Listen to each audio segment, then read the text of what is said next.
Introvertendo, um podcast onde autistas conversam.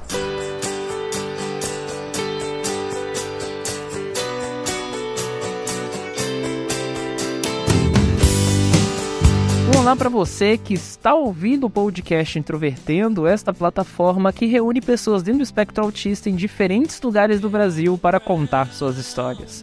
Meu nome é Thiago Abreu, hoje eu estou colaborativamente com o pessoal da Liga dos Autistas para poder falar sobre a saga do diagnóstico. Olá, meu nome é Érica, sou uma das integrantes da Liga, tenho 36 anos, fui diagnosticada aos 35 e é isso. Meu nome é Michael. Eu fui diagnosticado aos 14 e eu coleciono mais diagnósticos do que eu coleciono Pokémons. Meu nome é Josiane, eu fui diagnosticada aos 22. E se você quiser acompanhar o Introvertendo, é só você encontrar a gente no nosso site, que é introvertendo.com.br, e nós também estamos nas redes sociais. Nós temos a nossa página no Facebook, que é facebook.com/introvertendo. Temos também Twitter e Instagram, todos eles com o nick Introvertendo, é só buscar que você encontra. E também, se você quiser ouvir o nosso podcast, nós estamos em diferentes mídias. Nós estamos tanto em aplicativos como Spotify, iTunes, Google Podcast, Castbox, Podcast Addict, enfim, de diferentes formas. Você também pode ouvir a gente no nosso site. E agora nós temos também uma versão específica e exclusiva do podcast, sem músicas de fundo, para quem tem sensibilidade auditiva. E essa versão você pode encontrar no nosso canal no YouTube, que é Introvertendo. Todas as sextas-feiras nós também lançamos vídeos lá falando de temas relacionados ao podcast ou temas que a gente não desenvolveu, e aí você pode encontrar a gente. Nós também estamos no PicPay, para quem quiser fazer doações, é só buscar por Introvertendo.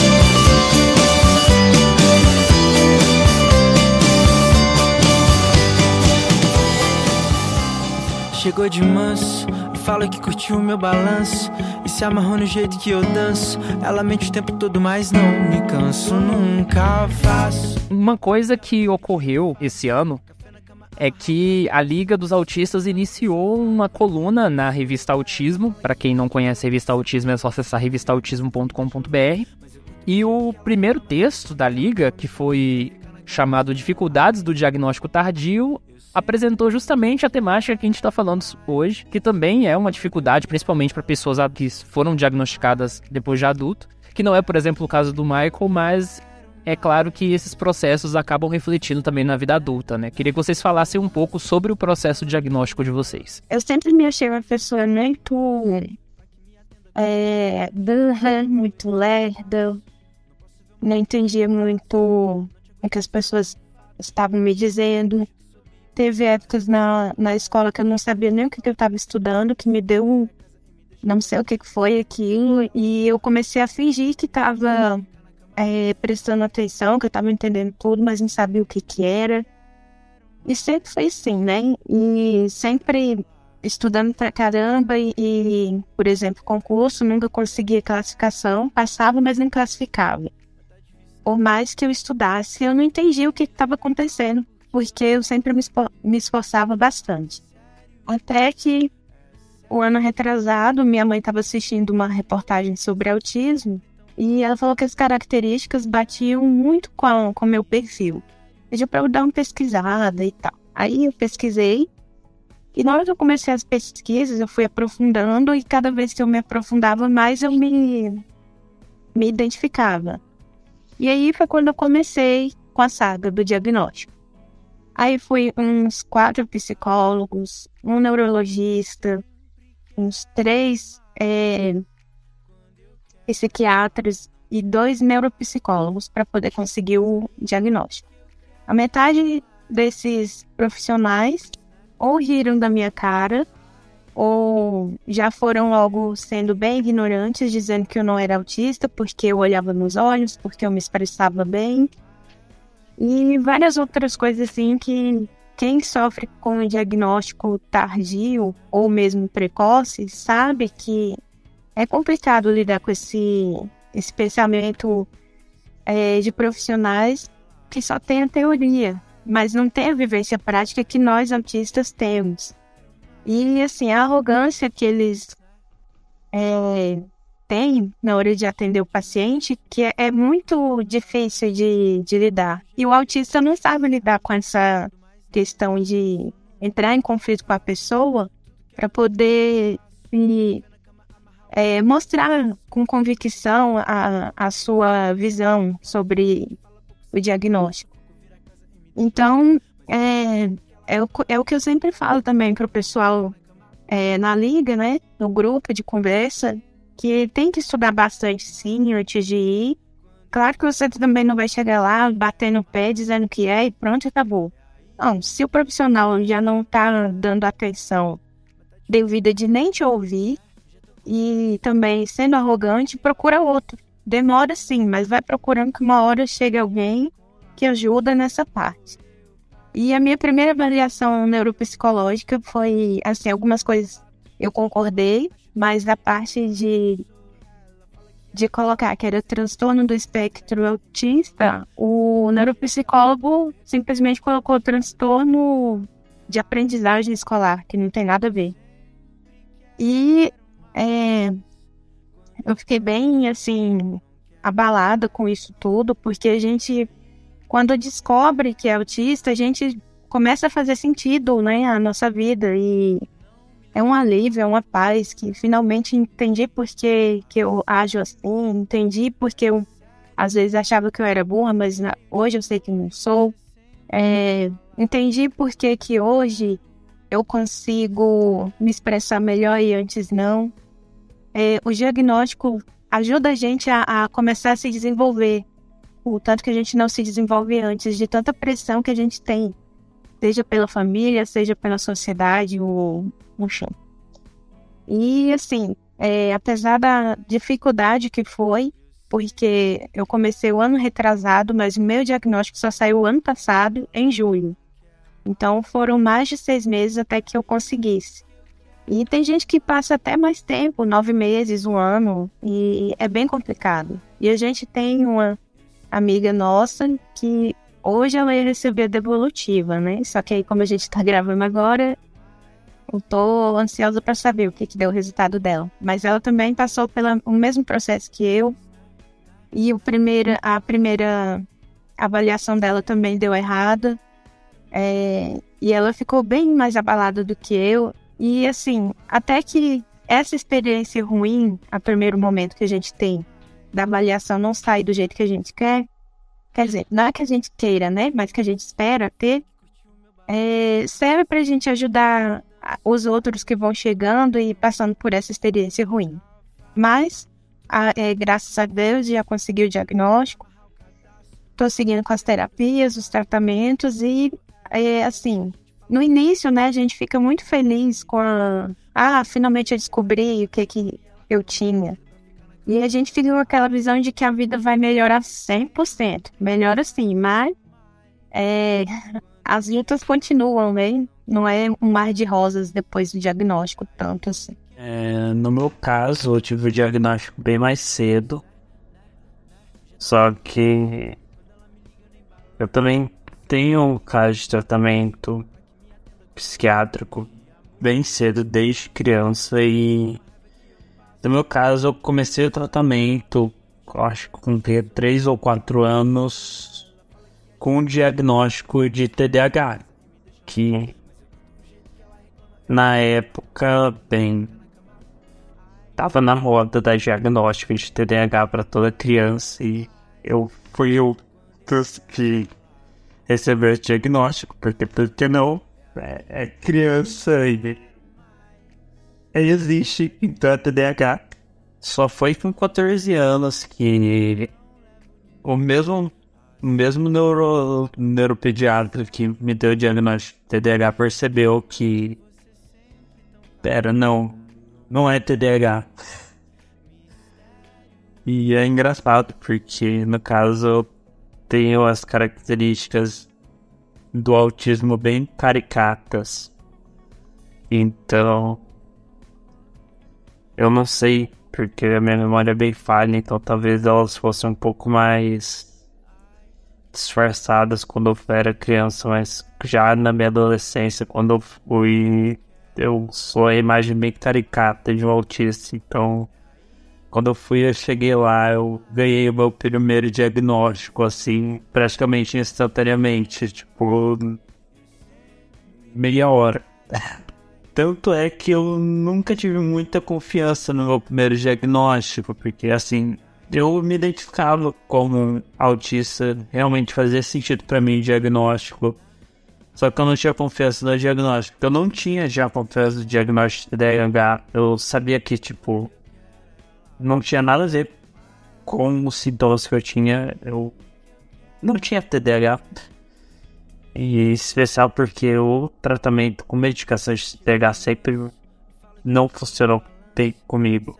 E um motivo também pelo qual você desconfiava era porque o diagnóstico foi fechado muito rápido, né? Porque 30 minutos é...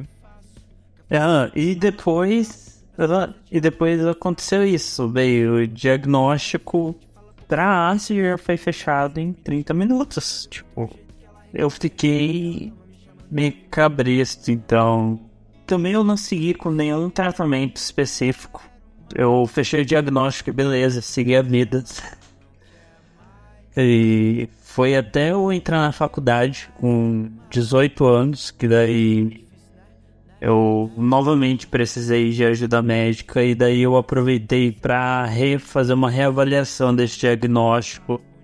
Que daí eu tive uma reavaliação um pouco mais séria e de novo eu fui praticamente avaliado na hora como Asperger, porque não dá, eu bato praticamente todas as características, é bem implícito que eu, assim, então, meu segundo diagnóstico pegou assim, bem rápido também, porém já foi um diagnóstico que eu senti um pouco mais de segurança, porque, bem, é o segundo médico que tava falando e já foi no ambiente da faculdade, já foi com o encaminhamento de uma psicóloga que tinha experiência que era a Tatiana, que trabalhava com a gente, que trabalhava com pessoas com Asperger, então foi ela que fez encaminhamento para psiquiatra, então foi algo que já me deu um pouco mais de confiança no diagnóstico, que tava certo mesmo. Depois disso começou o jubileu de diagnósticos, porque depois de 4 anos, depois de 3 anos, eu voltei pra minha cidade natal.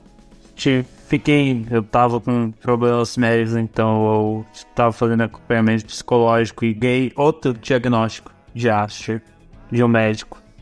Eu me mudei pro litoral, eu moro no interior do Paraná, eu me mudei pro litoral e eu aproveitei para passar em Curitiba para consultar com médicos de lá, com psiquiatras de lá, e eu ganhei outro diagnóstico de Asperger. E quando eu voltei aqui para Arapongas, eu tava precisando de fazer um diagnóstico para fazer o receituário de uns remédios e eu não consegui mais 2 diagnósticos, porque a minha psiquiatra agora aqui não tava com segurança, só ela dar o diagnóstico, ela queria o diagnóstico a partir também de neurologista, então ganhei mais 2 diagnósticos, então no decorrer de um ano eu fui rediagnosticado 4 vezes com Asperger.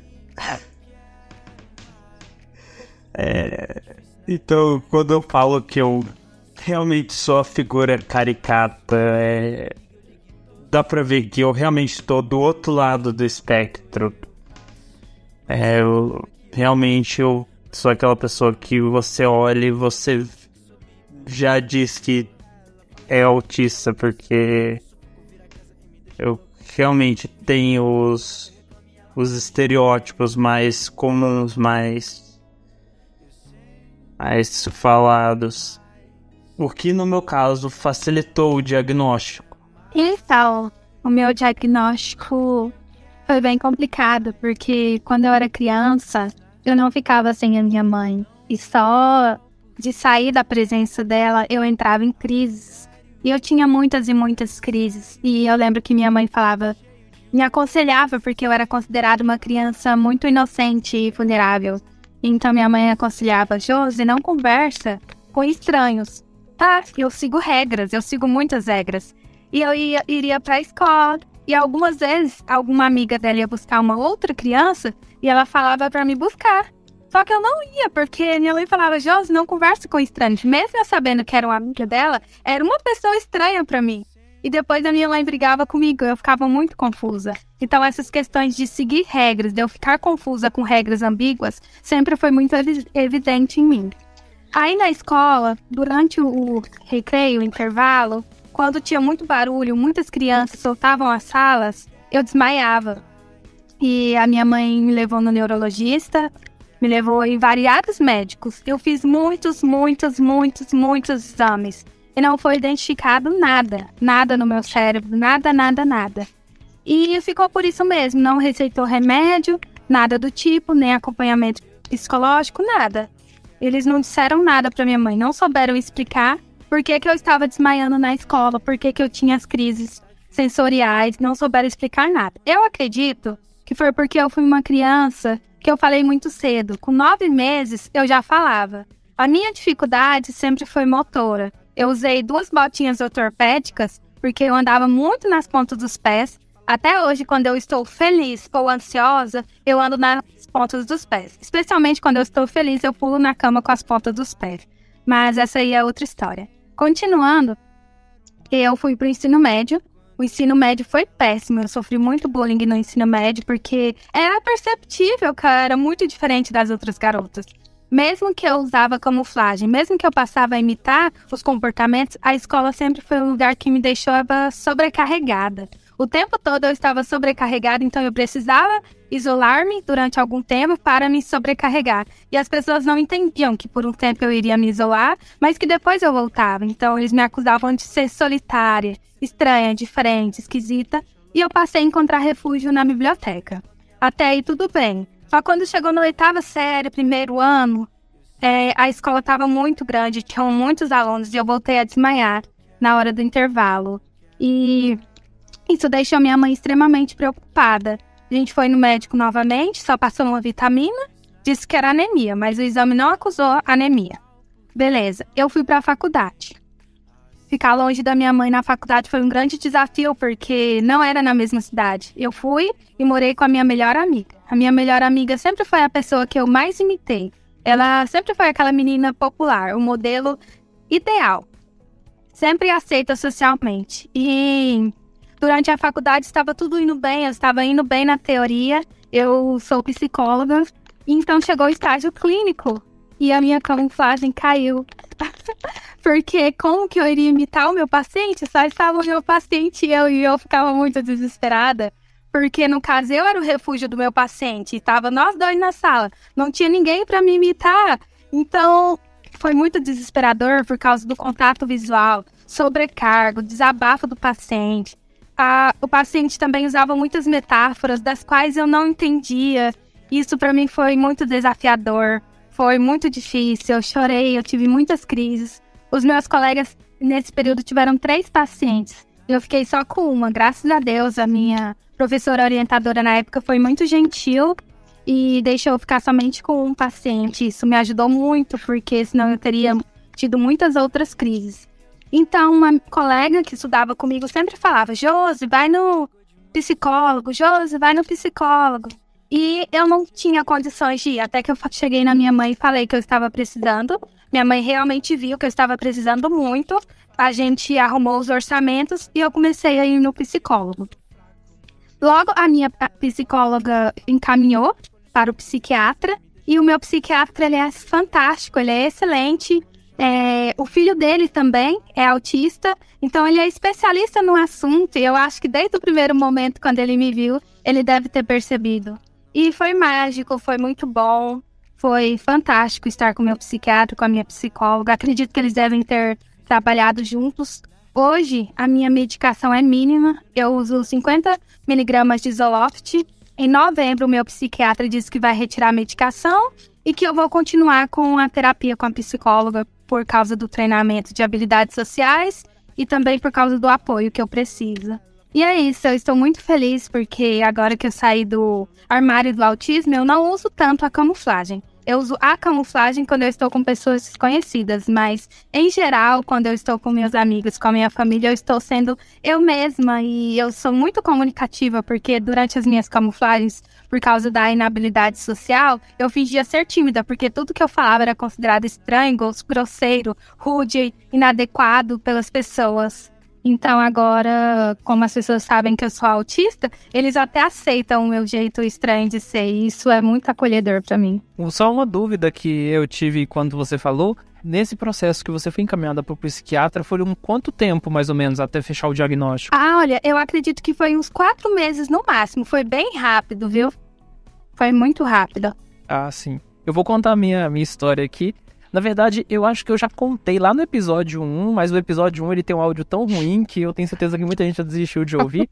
O meu diagnóstico também envolveu um longo processo, um processo do qual que é até bastante curioso, porque até os 17 anos a palavra autismo não fazia parte do meu vocabulário. Eu nem sabia direito o que era autismo, eu tinha na verdade uma visão bem estereotipada sobre autismo, eu pensava autismo como algo próximo, por exemplo, da síndrome de Down, então meu desconhecimento era total.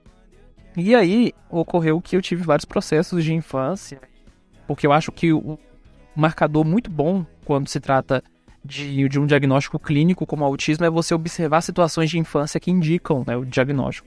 Então, por exemplo, eu tive muitos indicadores de ecolalia. Os comportamentos de estereotipia, eles não eram tão visíveis para mim mesmo, mas o ambiente familiar, né, as pessoas familiares percebiam. E a questão da interação social, isso aí era óbvio no ambiente do ambiente familiar. E foi isso que foi o principal marcador que me levou a ler sobre várias coisas.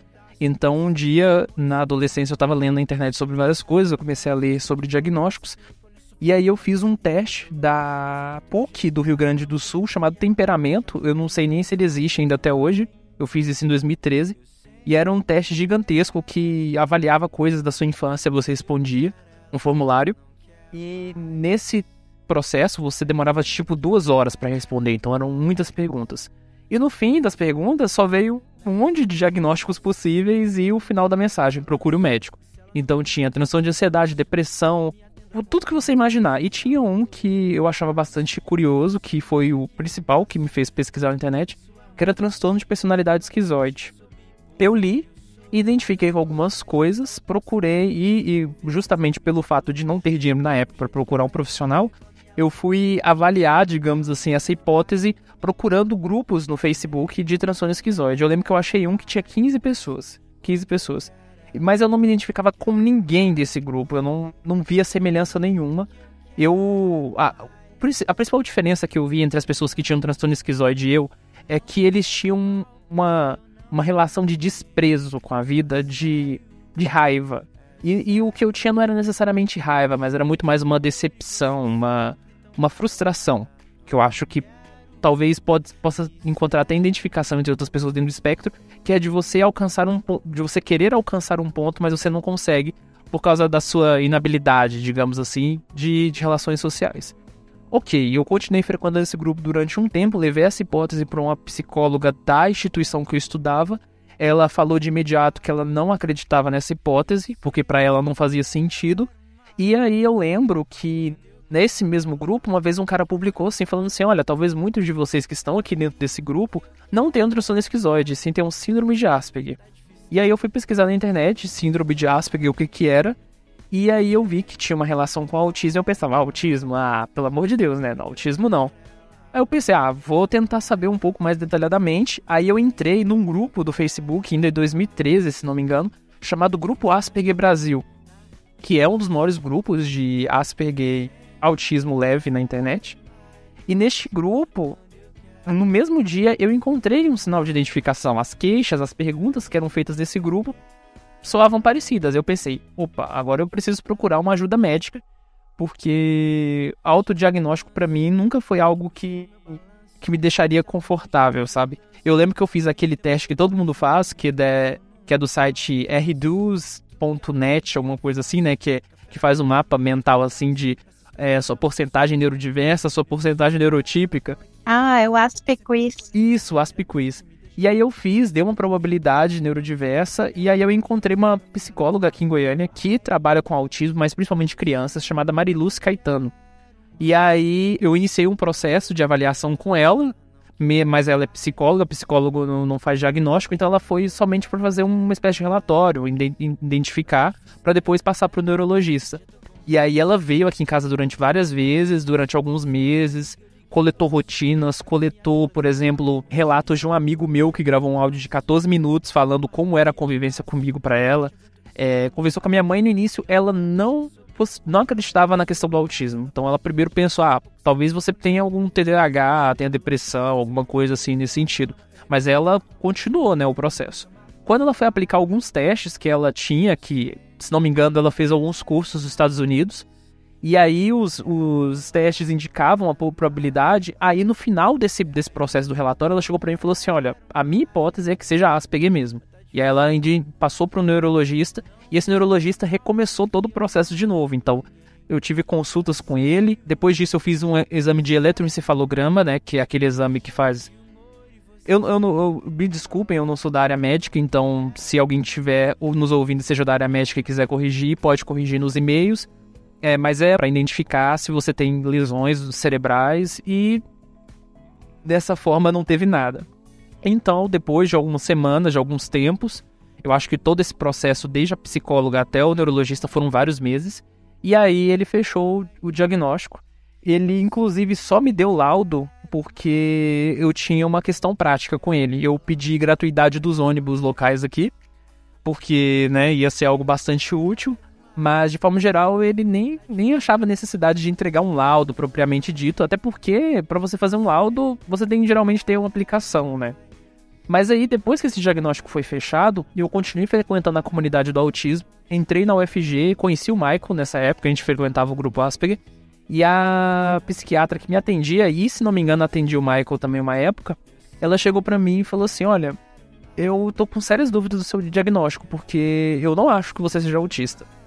E aí ela levantou essa hipótese e falou de uma forma bastante gentil, e eu não fiquei chateado por isso, assim, porque eu entendia um diagnóstico clínico, né, então muitas das vezes você precisa testar essa hipótese várias vezes para você ter uma fiabilidade muito maior. E aí ela fez o processo todo de novo e depois ela falou, você é Asperger mesmo. E aí isso até me gerou muito mais segurança, porque quando a gente lançou o Introvertendo, eu já tinha esses 2 diagnósticos, né, de diferentes profissionais médicos. Aí eu falei, eu sou autista mesmo e tô falando na internet com segurança, de certa forma. Mas eu acho muito curioso é que aqui a gente tem diferentes casos, né? Tem um caso, por exemplo, da Érica, que fez uma leitura até chegar, né, aos profissionais, como é o meu caso, por exemplo, que você já tem, digamos assim, a sua hipótese pessoal, né? Você tem, por exemplo, o caso do Michael, que apesar de ter sido um diagnóstico, entre aspas, rápido, né, que foi 30 minutos, mas já vinha de um processo de tratamento de muitos anos. E tem um caso da Josiane que, pelo menos a princípio, assim, dessa conversa que a gente está tendo, tinha características muito claras desde a infância. E aí eu queria perguntar para vocês especificamente sobre critérios de diagnóstico. Para vocês, qual que, assim, da percepção de vocês como pacientes, né, usando os termos médicos mesmo assim, para vocês, qual que é o prazo ideal de uma pessoa, de um processo de avaliação tão complexo que é a questão do autismo, qual que é o prazo que vocês falam, olha, esse prazo é bom, esse diagnóstico é confiável? Assim, eu não ligo muito para a questão de prazo. Se a pessoa é especialista, então ela já tem um certo grau de conhecimento, né? E assim, para o diagnóstico, o que eu acho mais importante não é nem o prazo. É o profissional ter empatia com o paciente. É ele ter um atendimento humanizado, o que eu não tive na maior parte das vezes que eu procurei um especialista. E isso me fazia ficar muito mais angustiada. Porque, assim, o autismo masculino é diferente do feminino. Até porque está se tratando de gêneros. Então, vai ser diferente, sim, em alguns aspectos. Outros, nós somos bem parecidos. Então, os profissionais também precisam se atualizar. Não são todos, né? Mas a maioria. E precisam ouvir os pacientes, independente se é no caso que a gente está falando aqui do diagnóstico de autismo. Mas independente de diagnóstico para autismo ou não, um profissional ele tem que saber como se portar frente ao paciente e às outras pessoas. Não é com arrogância que se demonstra conhecimento. E, assim, é o que a maioria do pessoal da liga, no que a gente conversa no dia a dia, sofrem. Profissional desatualizado, profissional mal educado e arrogante. Então, se a gente já acha um profissional que sabe ouvir a gente, então já está meio caminho andado. E prazo, para mim, assim, nunca foi muito importante. Mas, se for mais rápido ainda, para mim tá ótimo. Quando eu consegui com o psiquiatra especialista, foi na primeira consulta. Na segunda, eu levei minha mãe. E ele fez um questionário com a minha mãe. Acho que foi bem rápido. Talvez tenha sido o caso do Michael, né? Com 30 minutos do diagnóstico. E conforme ele foi fazendo as perguntas, eu vi que eu estava mesmo certa daquilo que eu estava buscando. E aí só foi confirmado mesmo, né? Com a avaliação neuropsicológica. Então é isso. Achar um profissional que queira te ouvir e saiba te ouvir, te dê um tratamento humanizado, porque isso é básico para qualquer serviço prestado, e que a pessoa se atualize, né? Não fique só na teoria ali. No caso do autismo, a gente tem a prática, eles têm a teoria. E mesmo assim, a teoria às vezes dá uma falhadinha, né?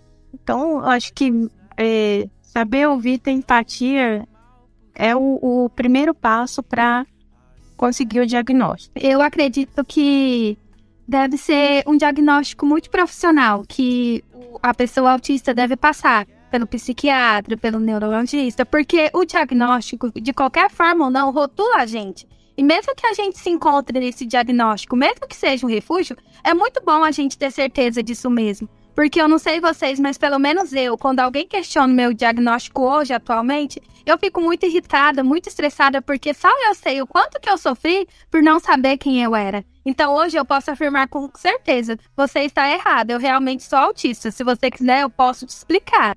Porque eu acho que hoje eu tenho essa certeza porque eu passei por essa equipe. E eu acho que isso é muito importante. Não quanto em relação ao prazo, demorado ou curto prazo. Mas acredito que o importante é passar por equipe de profissionais e especialistas. Porque existem muitos profissionais que acham que sabem de tudo e, na verdade, não sabem de nada. Eu acho que isso que aconteceu com você, Thiago, seria um caso ideal, digamos assim, de você ter um médico que não apenas formule a hipótese, mas vai e teste ela para ver se é realmente isso, porque no meu caso eu tive problema de confiar no meu próprio diagnóstico, mesmo eu tendo praticamente certeza que eu era autista, porque simplesmente o médico teve certeza demais no diagnóstico. E tipo, quem conhece sabe, eu sou cientista meio da área das exatas e da ciência da Terra. Tipo, não é assim que as coisas funcionam. Você formula uma hipótese e você tem que testar pra ela ver se ela tá errada. Então, assim, seria bom se o médico verificasse mesmo se é isso mesmo, pra dar certeza pro paciente. Tipo, não é ele achar que você tem, é ele verificar se você tem, que é o que aconteceu com você. Eu acho que isso que eu achei interessante, eu queria pontuar. A Érica e a Josiane falaram uma coisa que eu concordo, que é a questão de você ter uma junção de vários profissionais. Inclusive, no meu caso, por exemplo, o neurologista, ele teve, de certa forma, o apoio desse relatório escrito pela psicóloga, e ele também me disse que ele consultou uma neuropsicóloga também para apresentar o caso, apresentar os exames, para conversar, tirar essa dúvida. Então, vários profissionais envolvidos também têm essa forma de testar, né, o conteúdo. O ideal é se você está trabalhando pelo menos com um médico e um psicólogo. Eu quero mais. Tá difícil, né?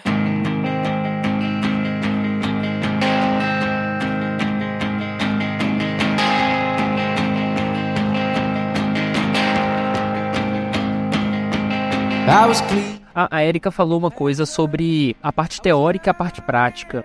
Às vezes eu acho que não é necessariamente a parte teórica que falha, mas assim, é o profissional que talvez não se atende de uma forma mais séria às diferenças dos novos estudos, né? Porque Como eu falei uma vez, eu não lembro qual episódio, se foi no material em vídeo do Introvertendo, o autismo é uma área muito nova, muito incipiente. Se a gente pensar em termos de síndrome de Asperger, entrou no DSM-4 em 1994.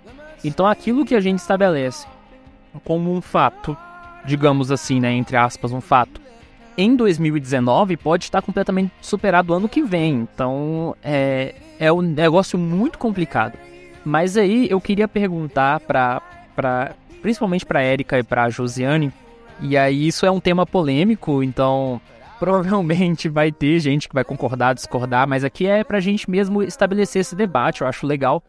Para vocês que são mulheres autistas, vocês acham que tem alguma questão de gênero na incidência de diagnósticos? Sim, com certeza. Tanto que a gente vê as estatísticas, né, estão mudando. E antes eram 4 homens para uma mulher, e agora já está se falando de 1,5 para uma mulher.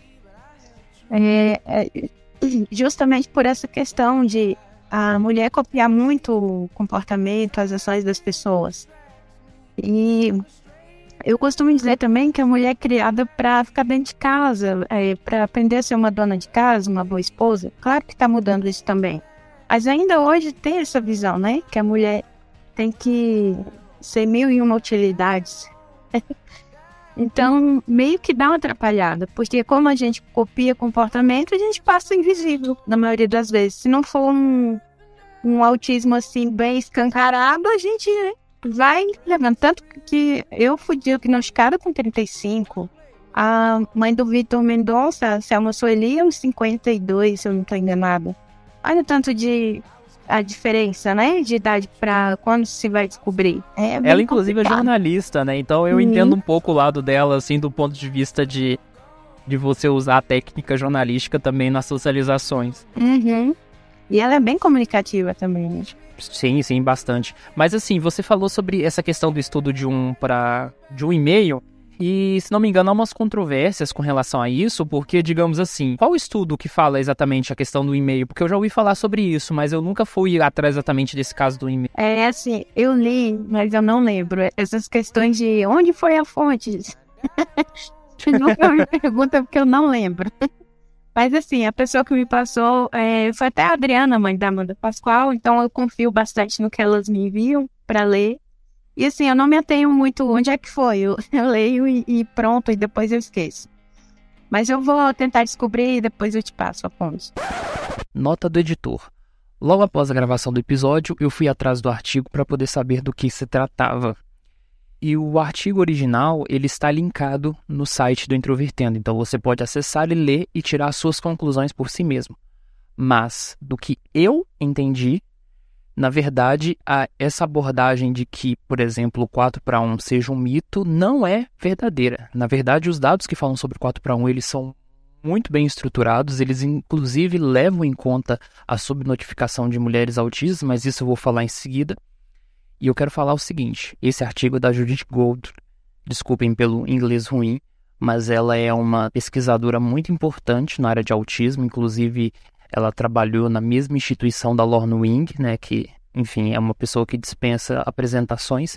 E esse artigo dela é do ano de 2011 e trabalha sobre a questão de autismo em mulheres.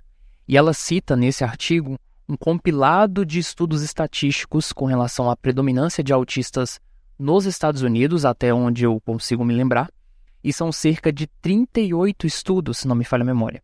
E aí, na argumentação do artigo dela, ela fala o seguinte, olha, os dados estatísticos com relação a autistas, eles são muito variáveis. São tão variáveis que nesses 38 estudos nós temos desde um estudo que fala que a proporção entre homens e mulheres é de 1,5, quanto outro que fala que é 17:1. Então, assim, ela diz que uma estatística em quase 40 apontam 1,5:1, o que aponta a maior disparidade é de 17:1. Então, ela não afirma necessariamente que a proporção mais aceitável hoje em dia seja de 1,5:1. Isso não é verdade. O que, na verdade, o estudo dela diz é que as proporções variam bastante e isso é um argumento interessante para poder começar a pensar sobre as diferenças entre gêneros e até que ponto isso está presente nos critérios de diagnóstico entre os médicos. Eu preciso também falar que esse artigo foi um dos pontos justamente para a adoção daquilo que a gente chama de DSM-5 em 2013, porque o DSM-5 em 2013 já faz essa observação de subnotificação de mulheres. Então os estudos que falam de 4:1, eles vêm depois dessa própria análise e já usam esse artigo dela, que por sinal é muito bem escrito, para tomar com relação a isso. Mas enfim, siga o episódio e acesse o nosso site para você obter o artigo e tirar suas conclusões por si mesmo, certo? Valeu! É porque, por exemplo, os dois estudos mais respeitados que tiveram nos últimos anos, tem o do 4:1, que foi nos Estados Unidos em 2014, que eles estabeleceram, digamos assim, de forma numérica, se não me engano, e aí vocês podem, quem estiver ouvindo e falar que eu estou errando alguma coisa, pode corrigir depois, que a gente faz uma errata. Mas até onde eu tinha lido digamos assim, eles fecharam em vários estados dos Estados Unidos, a partir de um relatório com vários diagnósticos, a incidência numérica, se não me engano, de 4:1, com diferenças também não só de gênero, mas também com relação à etnia. Então, por exemplo, eles viram que alguns estados tinham mais casos de latinos, de outros estados que eram mais brancos, estadunidenses, e eles falavam que, justamente considerando já a subnotificação de casos de mulheres, o número poderia cair para 3,5, mais ou menos. Aí o Canadá teve um dado parecido no Canadá em 2018, que também falava de 4, e tem um em 2017, que vou linkar todos eles no site Introvertendo, que fala de 3,5. E aí eles falam que, por exemplo, esses relatórios, eles já levam em conta casos de que mulheres elas entram em subnotificações. Porque, assim, às vezes eu vejo algumas pessoas falando desse estudo de forma negativa, do estudo do 4:1, mas esse estudo já fala da possibilidade desse número também ser revisado em 2019, 2020, por causa que existe uma subnotificação de casos de mulheres. E aí a gente não tem dados também de autistas no Brasil, né, assim, de forma específica com relação ao nosso país. A gente usa dados dos Estados Unidos, do Canadá e tudo mais. Vale lembrar que é como a metodologia científica funciona. Você é capaz de fazer uma previsão com base nos seus dados. E é o seguinte, pode ser que a previsão que eles fizeram esteja fora da realidade. É a questão, o autismo, até onde eu sei, não tem nem mesmo uma única origem genética, então não tem como a gente fazer uma previsão muito confiável. Então, assim, vai depender muito da metodologia deles, e como eu não li esses artigos, eu não sei bulhufas da metodologia, e bem, eu não sou exatamente da área. Eu não sei opinar muito dentro, mas é questão. É só pra enfatizar o que você falou. Eu ia já perguntar pra você se eles não incluíram já a previsão. Então, e outra coisa que eu vi nesses artigos é que, assim, eles focam nos casos de crianças. Então, assim, de certa forma, eles já apresentam o número dos diagnósticos mais recentes, porque agora a gente está tendo um boom de diagnósticos, né? Muitos diagnósticos mais precoces, que é diferente da nossa realidade. Por exemplo, o Michael mais recente foi 14. Mais recente não, mais precoce, aos 14. Então, de certa forma, eu acho que esses números podem acabar mudando também, até porque se a gente pegar os estudos dos últimos 10 anos, houve um aumento também da proporção de autistas em relação à população em geral, né? O número do CDC, que é esse estudo de 2014, né, que fala de 4:1, fala que o autismo, ele tá em uma a cada 59 crianças, que antigamente o número era de 1 a cada 68. Então, de certa forma, pode ser que daqui a 3 anos a gente muda bastante.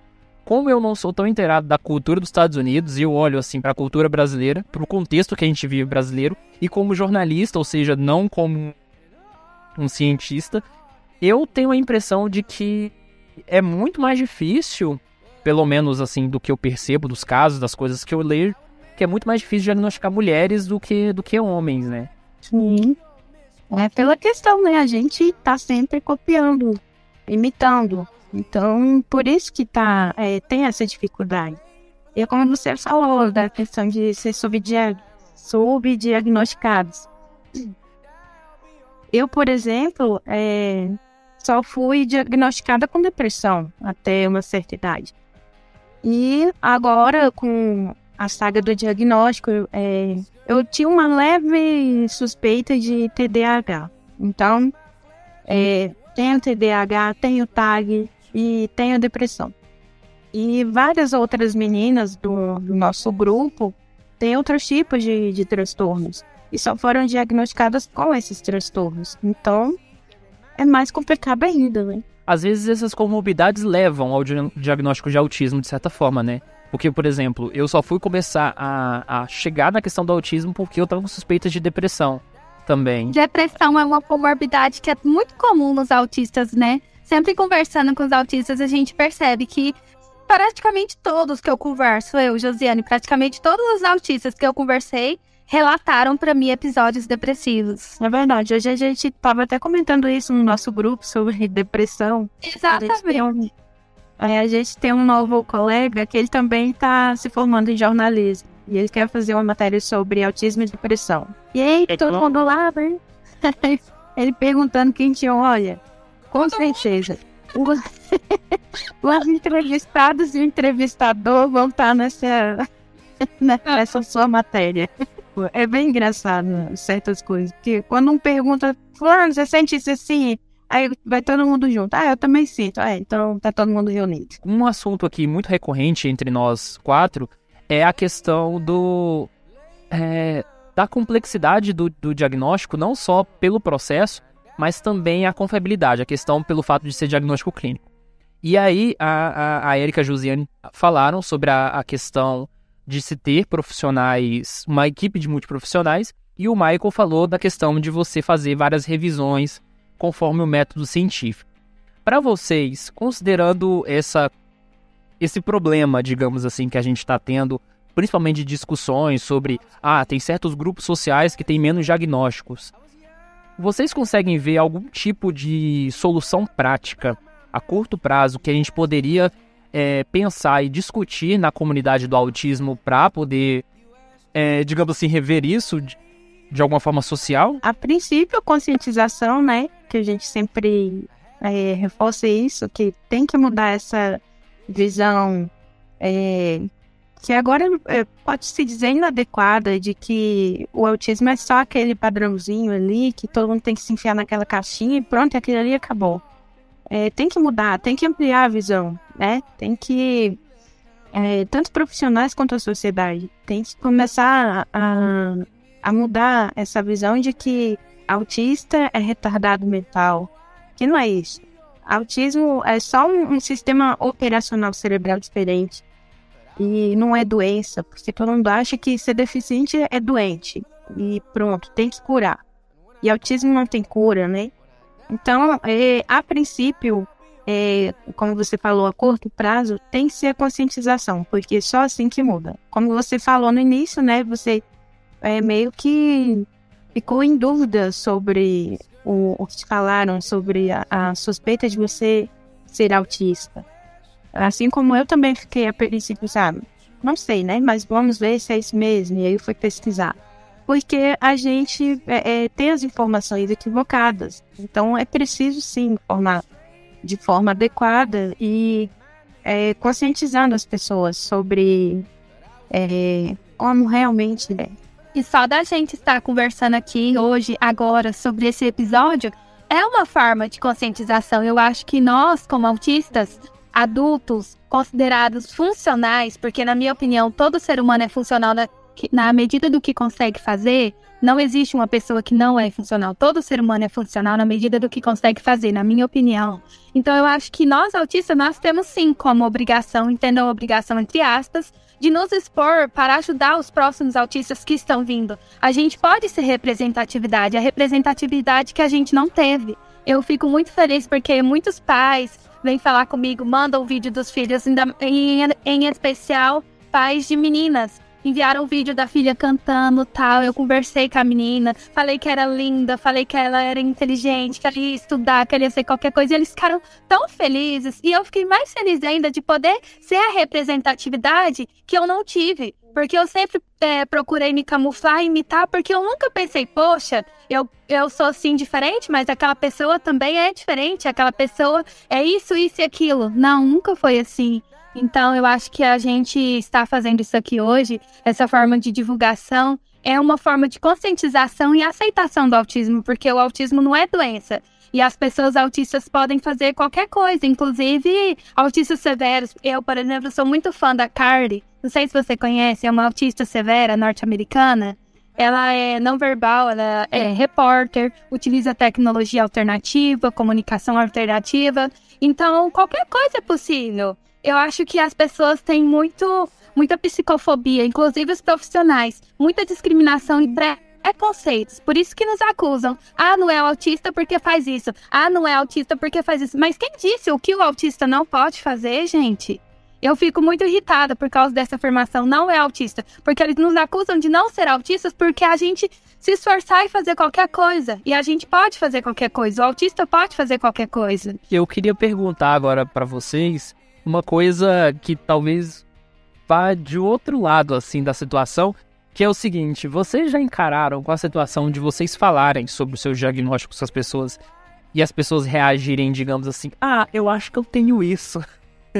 Sempre. Às vezes eu tenho a impressão que tem esse lado da subnotificação, da dificuldade em termos de processo médico, mas também há uma ideia de autismo como algo, sei lá, diretamente intrincado com a cultura pop. Algo como TDAH pode ter sido há 15, 10 anos, assim. Vocês têm um pouco de receio com essa forma que as pessoas às vezes lidam, assim, como se autismo fosse algo 100% simples e, eu acho que eu tenho isso também? Sim.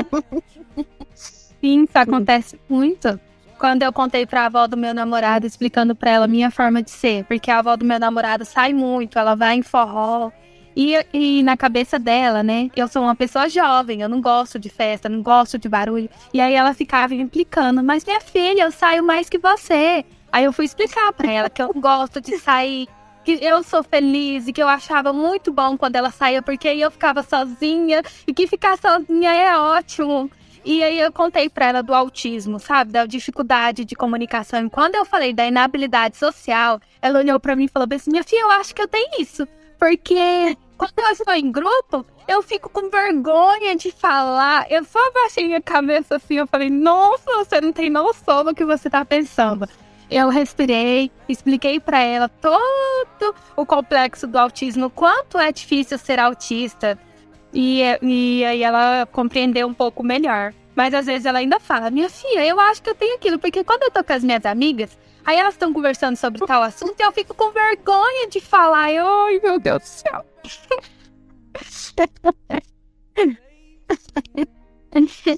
Quando eu comecei, né, assim, a suspeita ainda estava na saga, e eu comentei com alguns familiares, que eu fui comentando, mas eu também sou assim e não sou autista. E eu fiquei pensando, às vezes até mas não foi atrás, né, como eu tô indo. Até soltaram uma piadinha, nossa, mas se você for autista, você é uma autista espertinha, né? Oi, gente, né? E fora que quando eu fui nos profissionais, a psiquiatra, picareta, teve a cara de pau de olhar pra mim e falar assim, mas não gostar de ser tocado? Muitas pessoas não gostam e não são autistas. Eu, sim, mas tal coisa. Não, você não é autista, você olha nos olhos. Você faz não sei o quê. Então, meu pai, eu vou ter que caçar outra. Então, vou eu caçar outra psiquiatra. Essa que é a minha crítica em relação aos profissionais. Eles deveriam investigar, falar, ok, ela tá falando que ela é autista, vou investigar. Como que é pra você olhar nos olhos? Te incomoda? Qual é o seu método? Porque eu olho nos olhos, mas depois de uns 5 segundos, 4 segundos, eu desvio, porque eu me sinto muito sobrecarregada. Até aprendi essa dica com a Kira. E aí eu desvio, recarrego e olho de novo. Como que vocês fazem? Bom, assim, pra mim, até que não é muito difícil não, né? E como no grupo vocês me chamam de CSI, eu fui aprendendo com seriados investigativos, a interpretar expressões faciais, interpretar o comportamento das pessoas. Foi ali que eu fui aprendendo, vendo seriados. E essa questão de olhar nos olhos e tal, foi no seriado, porque eles falavam da questão de criminoso ser mentiroso. E aí foi explicando, olha, ele olha pra orelha, pro nariz, não sei o que, então eu posso fazer isso também, as pessoas não vão olhar pra mim diretamente. Então, às vezes eu faço isso, mas hoje tá se tornando mais fácil olhar nos olhos. Mas é como você falou, depois de 5, 6 segundos eu dou uma desviada, porque começa a me incomodar muito ficar olhando pra pessoa, porque como o meu instinto principal é rir, então se eu começar a olhar pra cara da pessoa, eu vou achar ela tão engraçada que eu tenho que rir. E aí a pessoa vai me achar, sei lá, né? E aí eu vou rir e a pessoa vai ficar sem graça, né? Porque não sabe nem o que eu tô fazendo. E às vezes eu fico assim, muito assim, sem graça também, porque tem situações que não é pra rir. E eu vejo a parte engraçada daquilo e eu tenho que rir. E aí é isso, não é? Eu só não olho. Simples, eu só não olho. O Mike é bem simples, né? Não olha, Mike. Não, eu realmente não consigo. É algo que, pra mim mesmo, com pessoas que eu tenho muita confiança, sou muito aproximado, eu não consigo ficar olhando no olho mesmo por períodos curtos de tempo. É algo que, quando eu era criança, minha mãe forçava a fazer isso e, nossa, é realmente algo que eu não gosto. Isso me lembra uma vez que eu tava com o Michael no ponto de ônibus e o Michael tava conversando sobre vários assuntos. Ele falou um tempo sobre a vontade dele de reviver Aves do Terror e também falou um pouco sobre política, eu lembro. E foram mais de 1 hora que a gente ficou conversando e a gente não se olhou nos olhos durante um bom tempo. Se fosse com a gente, vocês tinham olhado. Tinha. A gente olhar 5 segundos, ia desviar, e olhar, ia desviar. Porque a gente é muito de olhar mesmo, só que não é aquela coisa, né, de vamos olhar. Então, gente, já acusaram-me de estar flertando, eu nem sei flertar, porque esse negócio de olhar e depois desviar, as pessoas acham que é flerte, mas na real, eu não sei fazer isso, é porque eu desvio, porque eu estou incomodada, não é um flerte. Aí eu desvio, olha de novo, olha, desvio, sabe? Eu já fui acusada, não, você tá encarando demais a pessoa, você tá flertando. Gente, eu não tô tentando conversar. É muito difícil ser autista, tudo que a gente faz ou é demais, ou é de menos. Quando a pessoa tá de lado, tá em lateral, aí eu olho demais pra pessoa, porque não tá olhando nos meus olhos, a pessoa está em lateral, eu sou acusada de estar encarando a pessoa. Aí a pessoa tá de frente, eu olho, desvio, e eu tô flertando. É difícil ser autista, gente. Eu acho que tem uma questão que eu não sei se vocês se identificam, mas assim, eu não tinha, ou pelo menos eu ainda não tenho uma visão tão específica sobre os meus comportamentos do ponto de vista de conseguir relacionar isso com o autismo. Então, por exemplo, uma coisa que eu já conversei, hoje eu não tenho dúvidas porque enfim, as evidências são bastante significativas. Mas, por exemplo, eu não tinha noção sobre estereotipias, de perceber que tinha estereotipias, de essa questão dos olhos, por exemplo, nunca foi algo que eu parei para perceber e ter essa percepção pessoal. Eu acho que é por isso que no processo do diagnóstico também, uma coisa que talvez seja muito importante falar, que é o peso da fala do familiar. Porque você tem períodos, processos da sua vida que você não, sozinho, você não tem como você falar por si mesmo. Assim, do ponto de vista de você falar com uma propriedade, com detalhes sobre processos da sua vida. Porque, por exemplo, você não vai conseguir falar sobre de comportamentos, de coisas de quando você tinha 2, 3 anos, quer dizer, sua memória nem atinge. E aí, nesse momento, é importante a presença dos pais, de familiares, para poder traçar essa construção, digamos, narrativa da sua própria vida, que é algo que nem você mesmo tem tanto controle sobre isso. Vocês tiveram um pouco disso? Bom, assim, pra mim, eu sempre tive uma memória boa, né? Então, eu lembro de coisas que eu tinha 6 meses, eu lembro de coisas quando eu tinha 1 ano. Claro que são flashes, não é uma coisa assim, nossa, eu lembro do dia tal e tudo mais. Mas eu lembro de certos flashes das minhas lembranças de certas coisas que eu fazia. Eu lembro da minha festa de 1 ano, E eu lembro que eu chorei bastante por causa do barulho e de muita gente. Eu não conseguia olhar para as pessoas. Disso eu lembro claramente. Inclusive, eu lembro a roupa que eu vestia no dia. E eu acho bem, assim, interessante essa questão da memória. Algumas características eu tinha, só que, né, passou despercebido. Foi a questão de andar na ponta dos pés, sensorial do pescoço eu tenho até hoje, que eu odeio qualquer coisa que encoste no meu pescoço. Minha mãe comprava aquelas camisetas de gola padrão redonda, detesto. Não gosto de roupa com manga, sempre regata, porque ou eu tô com muito frio ou com muito calor. Mas muito frio tem que estar quase nevando. Deixa eu ver o que mais. Eu chorava demais. Não, chegava, assim, convites para ir para festa de aniversário, eu ficava empolgada. Quando chegava na festa, eu começava a chorar, porque tinha muita gente, pessoas estranhas. E aí eu entrava em crise, só que achavam que eu era uma criança tímida e chorona. E se a pessoa, mesmo que fosse pessoas assim, que eu convivesse no dia a dia, e a festa fosse na casa dela, inclusive aconteceu uma vez que era na casa da vizinha, de frente à minha casa. E ela me ofereceu tudo que tinha na festa, eu não queria nada, eu só chorava e queria ir pra casa. Meu irmão me levou pra casa, quando eu cheguei em casa eu queria comer o que me ofereceram. Então foi assim, bem complicado certas coisas, né? Então passa despercebido, porque ou a gente é taxado de tímido, ou de chorão, ou mimado, e isso é o que dificulta também, né? Ainda mais se é uma criança menina, né? Porque a criança menina, quando se isola, é porque é tímida. Agora, já o garoto, não está brincando com outros garotos, né? E se isola aí, tem alguma coisa errada. E também a forma de manifestar o autismo, porque o menino tem a tendência de ser mais agressivo, explosivo. E a gente, mulher, tem a tendência de se isolar no canto. Eu chamo de lugar seguro, refúgio, tenho isso até hoje comigo. E, Michael, no seu caso, que você foi diagnosticado mais cedo, o discurso familiar, digamos assim, foi um peso importante no diagnóstico? No meu caso, não, porque, como eu falei, se teve alguma coisa na minha infância que deu, ou eu não tinha marcas de estereótipo que dava evidência de que eu tinha autismo quando eu era mais novo, ou se eu tinha, minha família simplesmente não percebeu elas, porque eles simplesmente não perceberam nada de diferente entre eu e uma criança normal. E bem, como eu não tenho as memórias, tipo, de nada de antes dos meus 8 anos, eu também não posso dizer.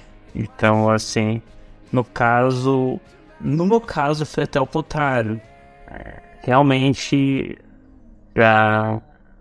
no meu caso, a minha família não ajudou no meu diagnóstico, porque eles realmente não tinham nenhuma informação sobre que pudesse dar, que pudesse ajudar, que pudesse ser útil nesse sentido. Por fim, para quem está ouvindo o nosso episódio e provavelmente talvez possa estar dentro de um processo de diagnóstico, né, de avaliação, eu queria que vocês falassem algo que vocês acham que seja relevante ser dito para esse tipo de pessoa que está passando por esse processo de hipótese, de avaliação, de diagnóstico. A princípio, a primeira coisa a se fazer se suspeitou, dá uma pesquisada, ver se identifica mesmo. Se identificou, vai atrás do profissional. Se o profissional não está te atendendo bem, procura outro, porque o processo é desgastante em si. E ficar meio que discutindo com o profissional não adianta. E manter a calma. Não é ficar estressado, ansioso demais. Porque lógico que vai ficar estressado, ansioso, angustiado. Mas não tentar levar isso de uma forma mais leve. Porque não vai adiantar, né? Se estressar demais. Ficar ansioso demais.